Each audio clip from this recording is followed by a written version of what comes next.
Hello friends, welcome back. तो चलिए start करते हैं हम next part environment and ecology में। ये हमारा पार्ट 26 होगा, जिसमें हम कुछ टॉपिक्स के बारे में देखेंगे, जैसे कि साइट्स हुआ, ट्रैफिक, सीएमसी, और आपको coalition against wild life trafficking, वही international tropical timber organisation, UNWF, IUCN and GTF के बारे में। आईयूसीएन के बारे में हम पहले भी डिस्कशन कर चुके हैं थोड़ा सा, और इसमें देखेंगे हम। ठीक है, तो सबसे पहले साइट्स के बारे में देखते हैं, जिसको हम कहते हैं convention on international trade in endangered species.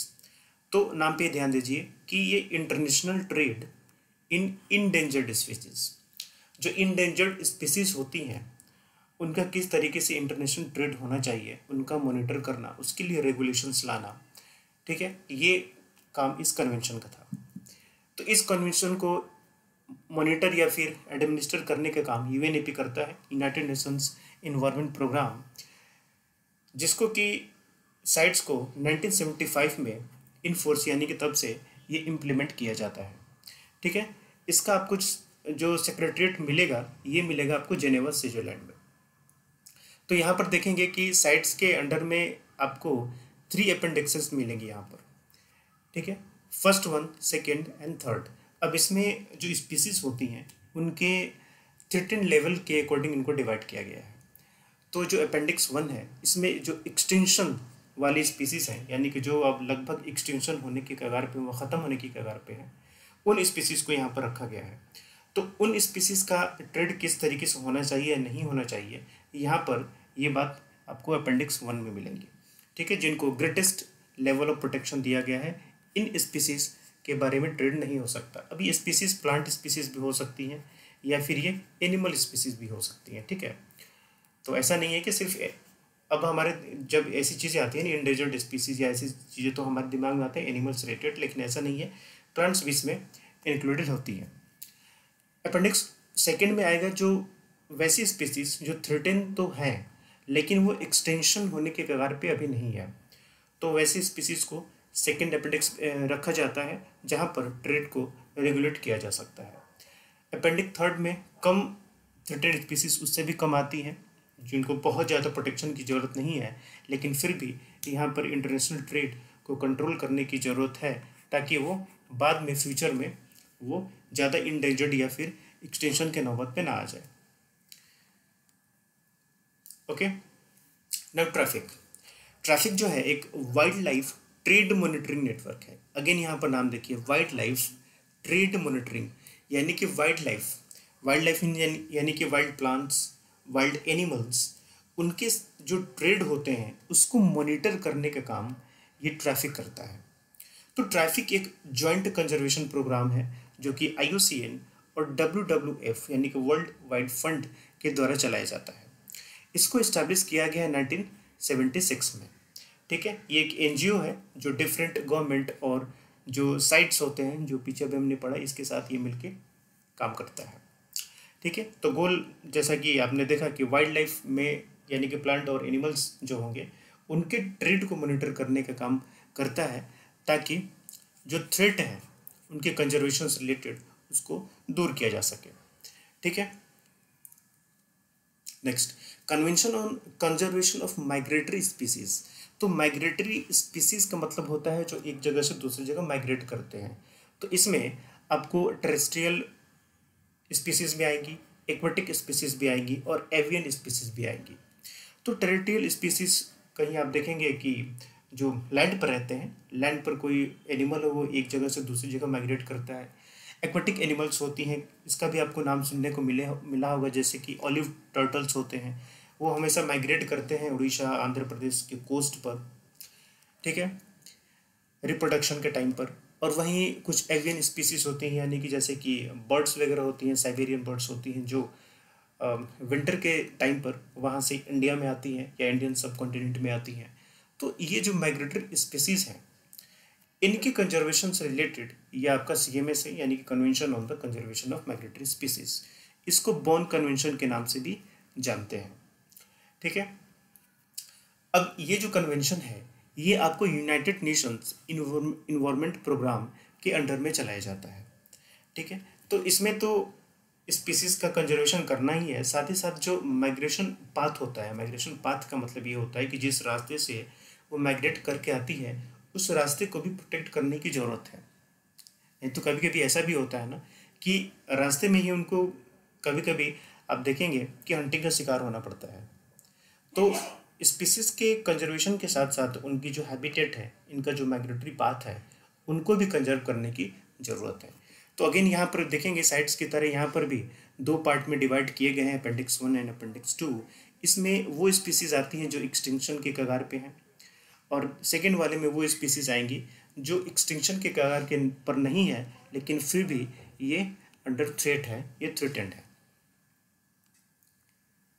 Next, coalition against the wild life trafficking. Again wild life trafficking यानी कि वाइल्ड एनिमल और प्लांट्स की जो ट्रेड होती है उनमें कोई इलीगल ट्रेड हो रही है या नहीं हो रही है, इस चीज़ को इंश्योर करना ये ऑर्गेनाइजेशन का काम है जो coalition against the wild life trafficking है। ठीक है। International tropical timber organisation mainly, अब आप ये देखेंगे ना कि नाम ही है इसका ट्रॉपिकल टिम्बर ऑर्गेनाइजेशन, तो मेनली वो कंट्रीज जो ट्रॉपिकल एरियाज में आती हैं उनका ये ऑर्गेनाइजेशन है। लेकिन यहाँ पर बस ऐसा ही नहीं है कि सिर्फ जो ट्रॉपिकल एरिया में आएंगी वही कंट्री रहेंगी, जिनके यहाँ भी टिम्बर प्रोडक्शन होता है वो सारी कंट्री यहाँ पर मिलती है। तो टिम्बर रिलेटेड यहाँ पर ऑर्गेनाइजेशन है ये, जो टिम्बर प्रोड्यूस होते हैं फॉरेस्ट के उनको कंजर्व करने की बात की जाती है। इंडिया इसका मेंबर है, इंडिया ट्रॉपिकल रीजन में पड़ता है और इंडिया में अच्छी खासी टिम्बर प्रोडक्शन यहाँ पर की जाती है। ठीक है।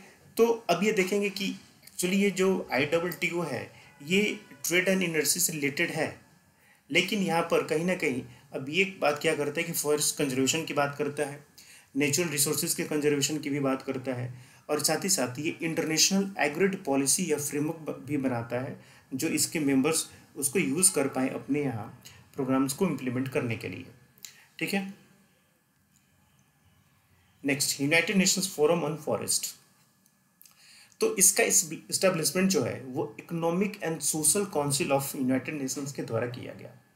तो अब ये जो फोरम है इसका मेंबरशिप सबके पास है, जो चाहे वो ले सकता है, चाहे वो यूनाइटेड नेशंस का मेंबर हो या फिर यूनाइटेड नेशंस की किसी भी स्पेशलाइज्ड एजेंसी का मेंबर हो, वो यहाँ क्या मेंबरशिप ले सकता है, या फिर मेंबर हो या ना हो वो फिर भी ले सकता है। बिल्कुल ये यूनिवर्सल मेंबरशिप है इसका।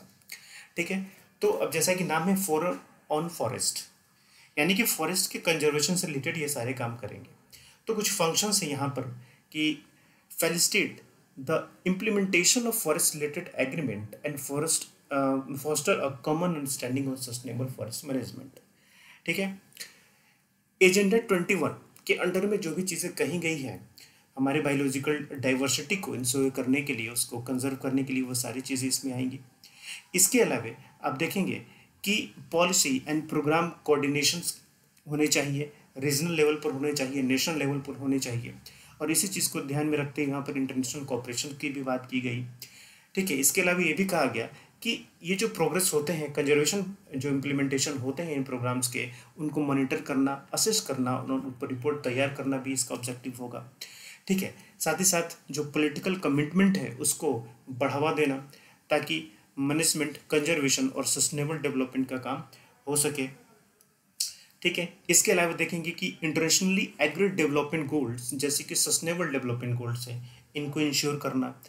इसके अलावा आप देखेंगे कि जब भी इसी तरीके का कोई इशू आता है, जैसे कि फॉरेस्ट कटिंग आती है, डिफॉरेस्टेशन आता है, तो जो वहाँ की स्पीसीज होती हैं उनके रिहेबिलिटेशन में, वहाँ के जो लोग होते हैं उनका रिहेबिलिटेशन, उस फॉरेस्ट एरिया का रिहेबिलिटेशन, वो जो फॉरेस्ट डिग्रेड हो रहा है या फॉरेस्ट कवर लॉस हो रहा है उसकी कंजर्वेशन करने के लिए कुछ प्रोग्राम लाना।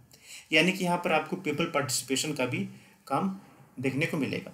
अब जो ये आपको प्रोग्राम्स है वो इस स्कीम्स है उनको हर लेवल पर तैयार करना, चाहे वो नेशनल लेवल पर हो या फिर चाहे वो रीजनल लेवल पर हो, या इसके अलावा और छोटे स्तर पर चाहे वो सब रीजनल लेवल पर हो। ठीक है। इसके साथ साथ अब इसमें पीपल पार्टिसिपेशन को भी इंक्लूड करना ताकि अच्छी तरीके से कंजर्वेशन जो इम्प्लीमेंटेशन है वो हो पाए। इसके बाद देखेंगे IUCN को हम पहले भी पढ़ चुके हैं। IUCN क्या करता है, मेनली जो स्पीसीज होती हैं या फिर जो भी बायोलॉजिकल डाइवर्सिटी होती है उससे रिलेटेड ये एक रेड लिस्ट तैयार करता है। और इस रेड लिस्ट में क्या होता है कि उनके थ्रेटन के स्पीसीज, थ्रेटन के अकॉर्डिंग कि कौन कितना थ्रेटन है, किसको कितनी कंजर्वेशन की ज़रूरत है, उसके अकॉर्डिंग यहाँ पर रेड लिस्ट में उसको अरेंज किया जाता है। ठीक है, तो इसका हेडक्वार्टर आपको ग्लैंड यानी कि स्विट्जरलैंड में मिलेगा। तो ये जो रेड लिस्ट तैयार किया जाता है, ये रेड लिस्ट तैयार कुछ क्राइटेरियाज होते हैं जिनके बेसिस पे किया जाता है, जैसे रेट ऑफ डिक्लाइन, उस स्पीसीज का डिक्लाइन रेट क्या है, उसका पॉपुलेशन साइज कितना है, जियोग्राफिकल डिस्ट्रीब्यूशन कितना है, कहाँ कहाँ पर वो पाई जाती हैं, degree of population and distribution fragmentation.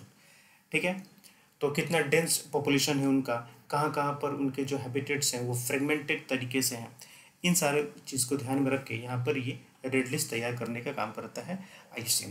तो मेनली इसका पर्पस क्या होता है? मेनली जो इसका पर्पस होता है वो होता है conserve the integrity and diversity of the nature.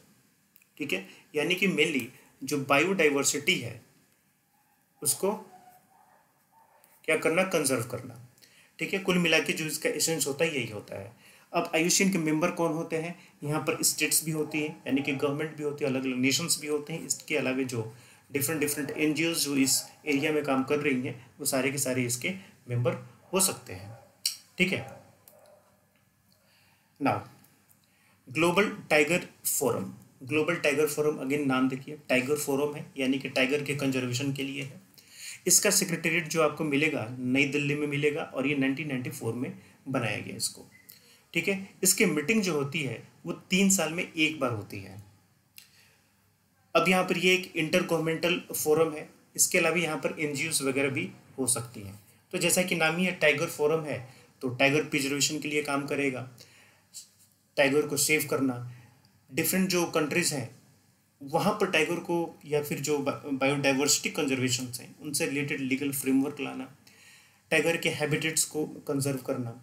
Okay, आपको उसके अलावा इको डेवलपमेंट जो प्रोग्राम्स हैं, कम्युनिटी पार्टिसिपेशन से रिलेटेड, ठीक है, कम्युनिटीज़ को पार्टिसिपेट, उनको भी इन्वॉल्व करना इसमें। साथ ही साथ जो टाइगर कंजर्वेशन है उनसे रिलेटेड जो कन्वेंशन है उनको इम्प्लीमेंट करने की सारी बात इसमें की गई।